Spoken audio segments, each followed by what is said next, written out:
Thanks for joining us. I'm Megan Roberts. Ottawa police want help locating a missing woman from Nunavut.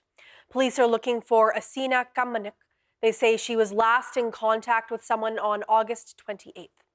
Officers say it's unclear when she went missing from the Ottawa area.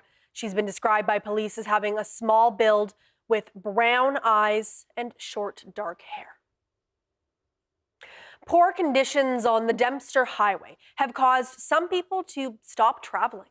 The road connects the communities of Inuvik and Sigachik in the Northwest Territories. The CBC's Des Loreen spoke with locals about the highway. There's some elders who just won't go on there, because it's really hard on the body. The condition of the Dempster Highway has some locals staying off the road altogether. Local Sigachik elder Lawrence Norbert says the road has gotten better this month, but the conditions earlier this fall were the worst he'd ever seen. Just wish that Minister McKay had come on the road before they started fixing it, so he would have got a good idea of how lax his workers have been. The territorial government says they spend between $6 to $8 million on the Dempster annually. In a written response to CBC, the department says the summer's heavy rain degraded the state of the gravel road. Local truckers agree the rain was heavy and advise drivers to be safe on the highway. Don't overdrive, maintain a normal speed, something that you're not out of control with. We all know when we're white-fisting it on the steering wheel, just keep your speeds low and get there alive. The territorial government says the maintenance is done routinely and as and when it's needed. Des Loreen, CBC News, Inuvik. The Transportation Safety Board of Canada is investigating after the front landing gear of a Buffalo Airways 737 collapsed at the Yellowknife Airport on Monday. The board says the cargo plane had 3 crew members on board. No one was injured. The disabled plane blocked the runway for a portion of the evening on Monday, long enough to divert an Air Canada flight back to Vancouver. My plane got diverted when we were about an hour away from Yellowknife, and the pilot said there is a disabled aircraft on the runway. And then it turned around and started heading back. NAV Canada confirmed the incident only affected one of the airport's 2 runways, and pilots made the call to turn back. The Transportation Safety Board of Canada says the plane was removed from the runway Monday night and operations resumed at the airport.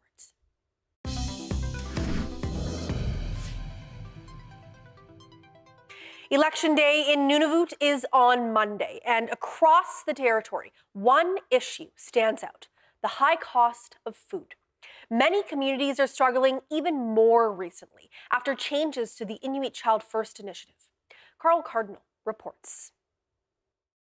Almost 60% of Nunavut households reported being food insecure in 2024, the highest percentage in the country. That's according to Statistics Canada.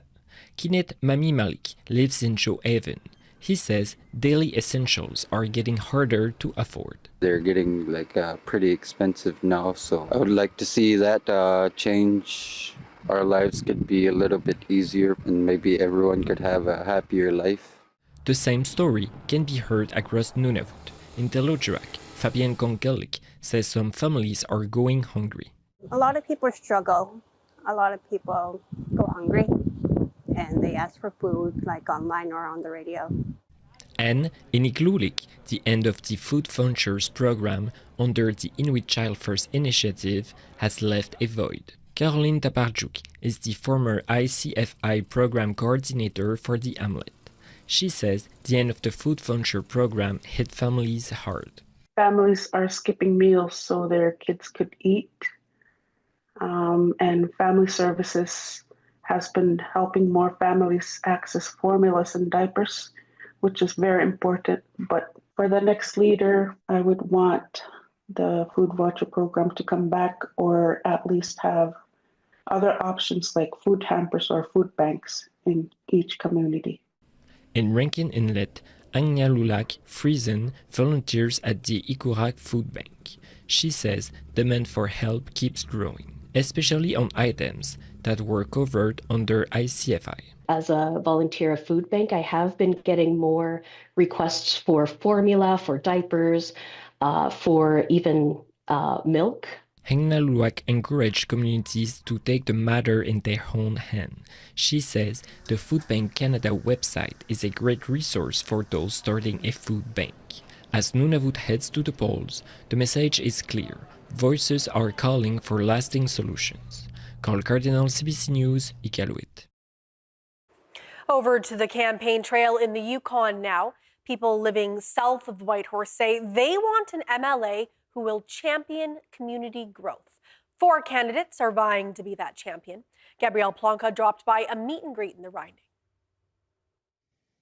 I'm here in Tagish, standing in front of a wall tent set up by residents on the hockey arena, a temporary replacement for the community center, which was lost to a fire last spring.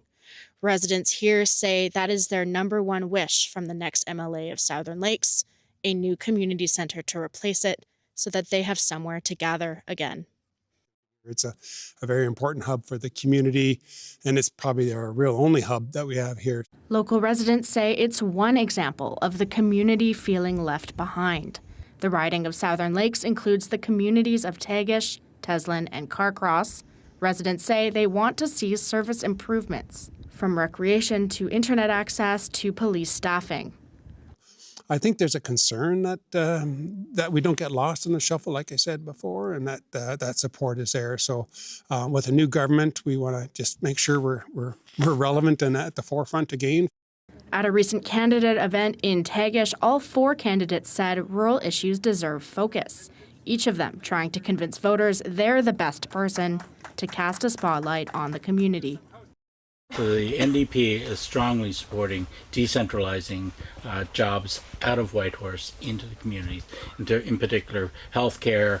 I mean, we do need more healthcare workers here. We need more teachers here. We need people staying here. If we start focusing too much on a small little place, then we stop investing in our kids. We stop thinking about the education of our kids.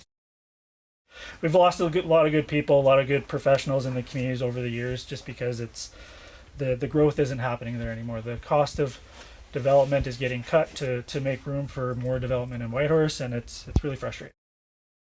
To keep our communities strong, we need to obviously increase employment and create housing to keep our employees. And I fully agree that I will bolster rural communities and the resources. The region was previously represented by Liberal incumbent John Stryker. With 4 rookies on the ballot this election, the riding will have a new MLA November 3rd. Gabrielle Plonka, CBC News, Tagish. This is Poverty and Homelessness Action Week.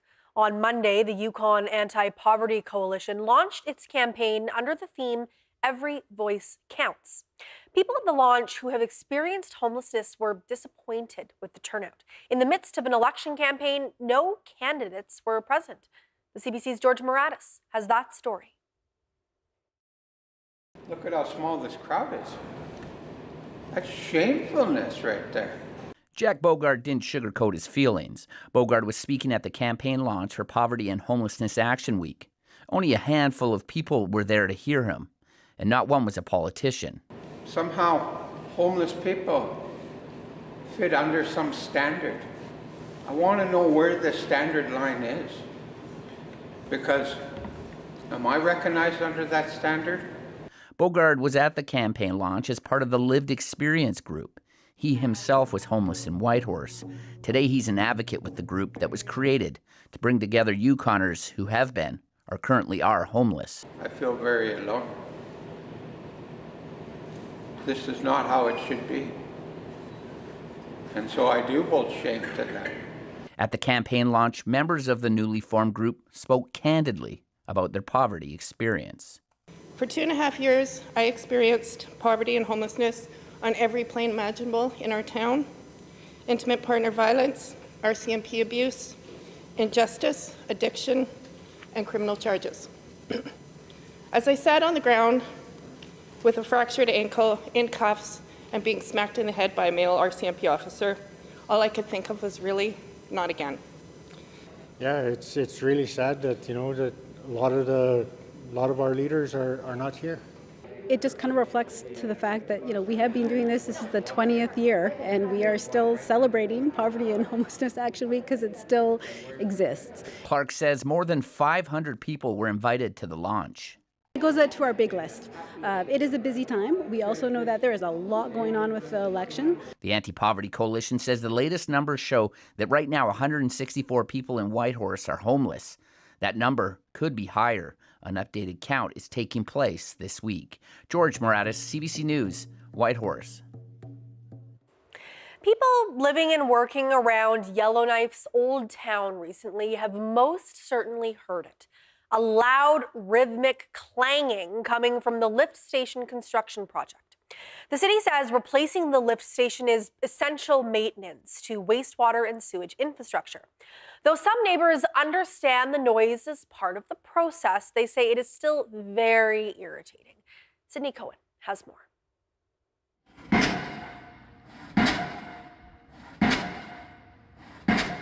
That was a sound level meter reading the loud banging that's been reverberating across Old Town lately. It's coming from this construction site at the bottom of School Draw Avenue. The city's replacing the lift station here to ensure the reliability of its wastewater and sewage system into the future. Maloney works close by. It's like a metronome, basically, just going boom, boom, boom. But I'm inside and there's generally a lot of noise going on in here, and we've generally got ear protection on, and it still ramps over that ear protection and everything. It's pretty loud. Kim Burke lives and works near the construction site. She says she hears periods of loud banging throughout the day from about 7 a.m. to 7 p.m. It's noisy. I was told to expect it. The foreman on the site said the next 6 weeks were going to be pretty loud, but I wasn't expecting this kind of loud. Some of the din is coming from the construction of a sheet pile caisson, a large temporary chamber to protect the project's foundation from water during construction. A hydraulic hammer is hoisted above the sheet piles by a crane and pounds them 15 meters into the ground through permafrost hard as rock. And basically, it just slides a ram up and down and pounds those things in, as we all are in the community here very well aware of. And it is unfortunately a noisy process, and we very much appreciate the tolerance and patience of everyone in the community as we work past the next few weeks of this installation. This month, the city extended the construction project's hours until 11 p.m., which is permitted under its noise bylaw. The city says only lower noise operations will take place past 7 p.m. Sydney Cohen, CBC News, Yellowknife.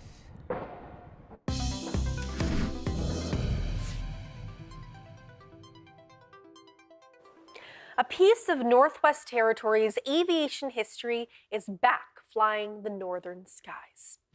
A twin otter that was once owned by Canadian aviator Max Ward has spent the last 2 decades flying south.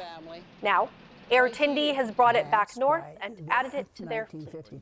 Shannon Scott visited the Air Tindy terminal last week to see this classic airplane up close. This particular airplane and its colors is iconic to the north because it was originally purchased brand new by Ward Air, Max Ward, as again Northerners know that name. It was purchased brand new in 1969 and came to the north to Yellowknife and began its life in Yellowknife. And it was sold and moved around to different air carriers, but eventually made its way back to the north. So with its colors, and it's immediately known in the communities and in Yellowknife, so it creates a lot of conversation. And why did Air Tindy want to bring this plane back north to Yellowknife where it started its career? We were just lucky, actually. The airline was growing, we needed another twin otter, and immediately began looking for Canadian registered airplanes, and this one became available. It was being operated by an airline in Saskatchewan, and it became available. So we really just got lucky. This particular plane is flying into Wekwati and Wrigley, I understand, kind of the routes it would have been flying back when Max Ward owned it. Absolutely, it's visiting the same communities: Hay River, Fort Simpson, Wekwati, Gamity, Lutzoke, communities that it went to 30, 40, 50 years ago. Do you hear from people in the communities about what the colors, what they think when they see this plane land with the Warrior colors? We do quite often, especially old timers, long-term Northerners. They see the colors immediately, and some of the most common comments are that they're very glad that we kept the colors. Like we kept the Warrior colors.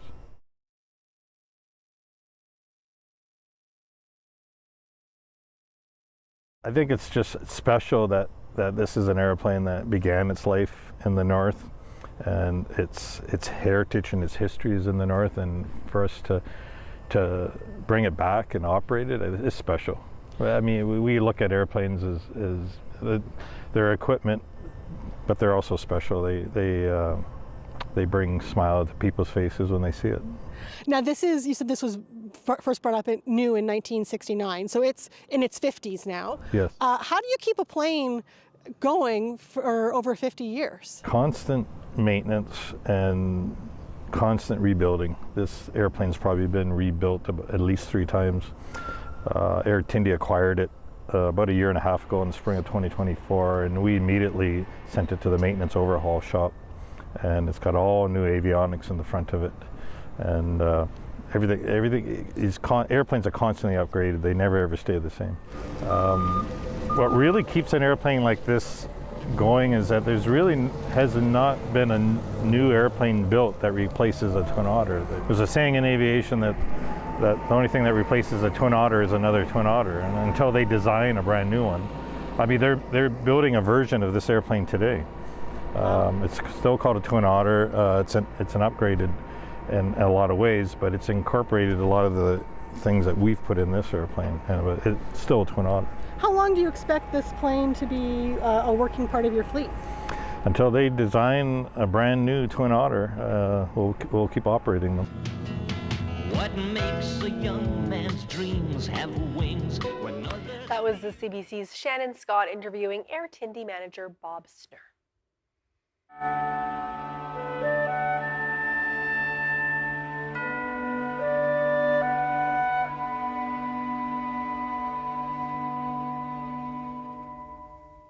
At East 3 Elementary School in Inuvik, Northwest Territories, Inuvialuktun language and culture combine in a classroom setting.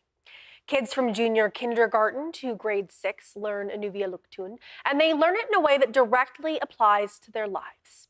When we were in Inuvik recently, we met with Inuvialuktun teacher Marlo Kiasuk to learn more. Now, that conversation is right after a special song from some of Kiasuk's students.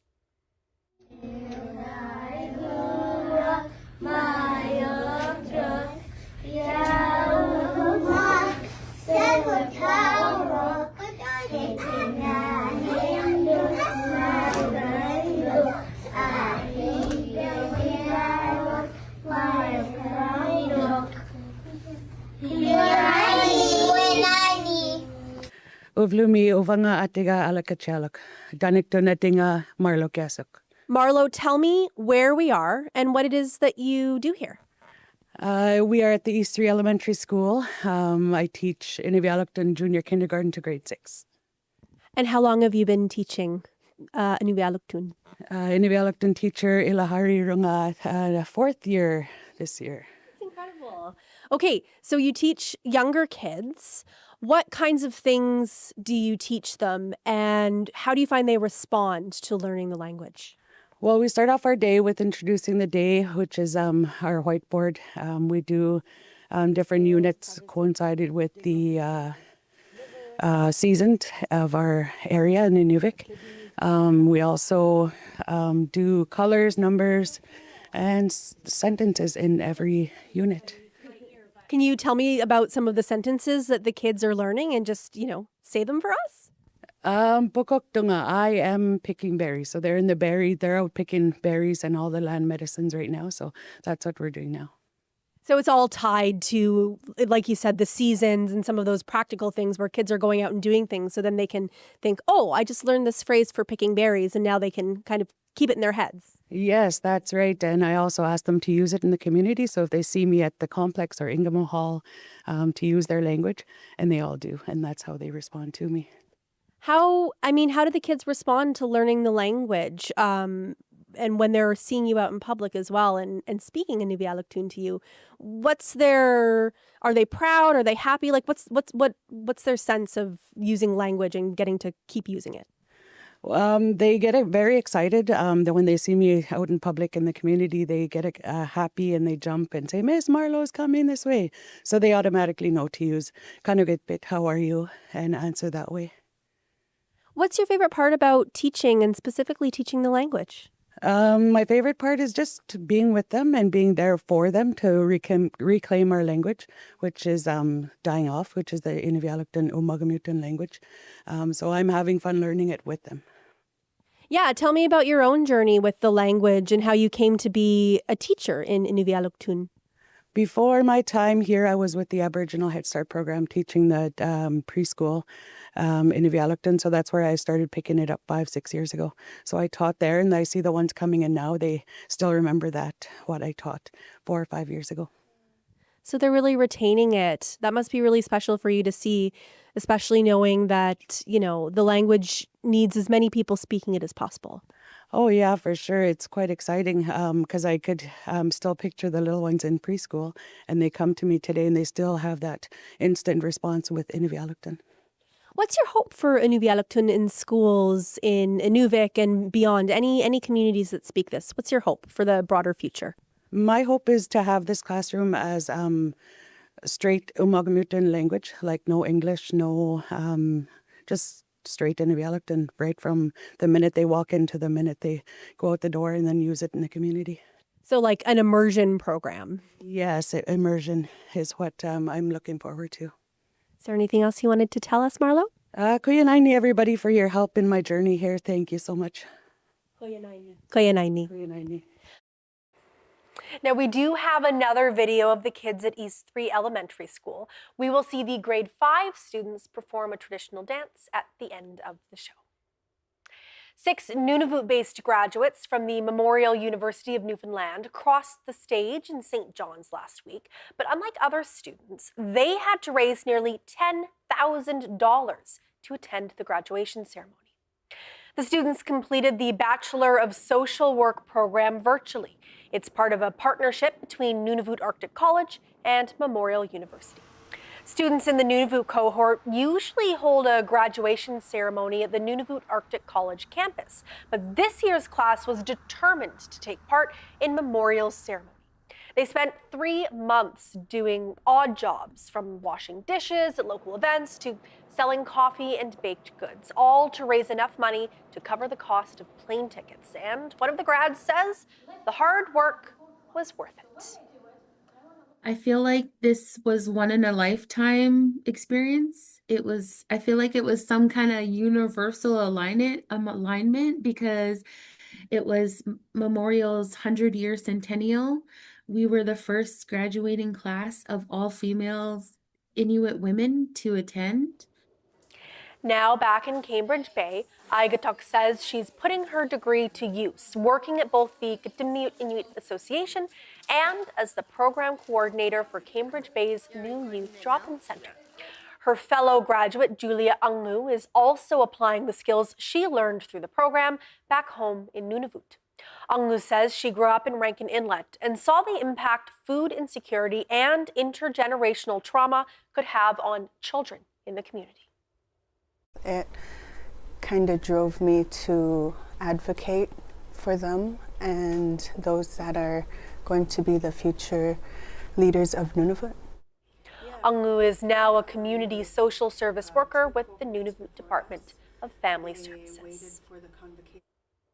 Nunavut Inuvik Incorporated, or NTI, is announcing millions of dollars for the construction of the Nunavut Inuit Heritage Center.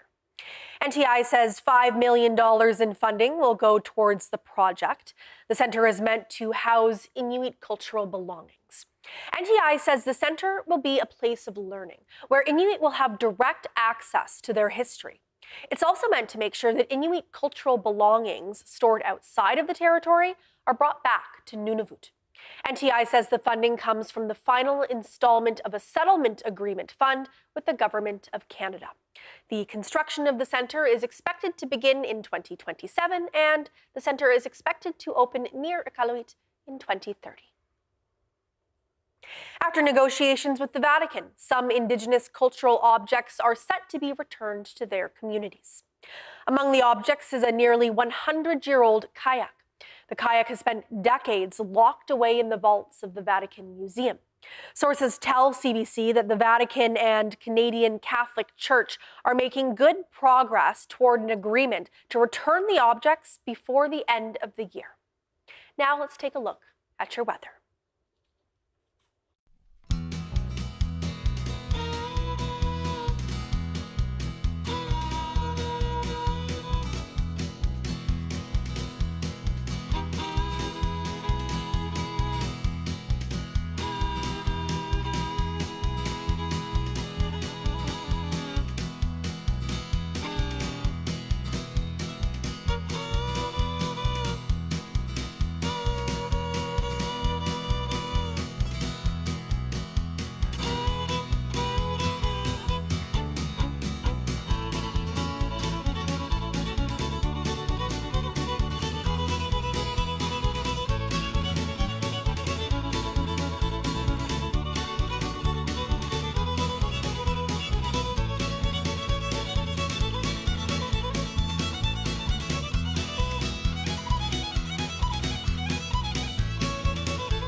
And that is Northbeat for tonight. For news anytime, go to cbc.ca/north. Thank you for watching. I'm Megan Roberts. We leave you with grade 5 students from East 3 Elementary School in Inuvik. They're learning Inuvialuktun language and culture at school, and their teacher shared this video with us. Have a good night.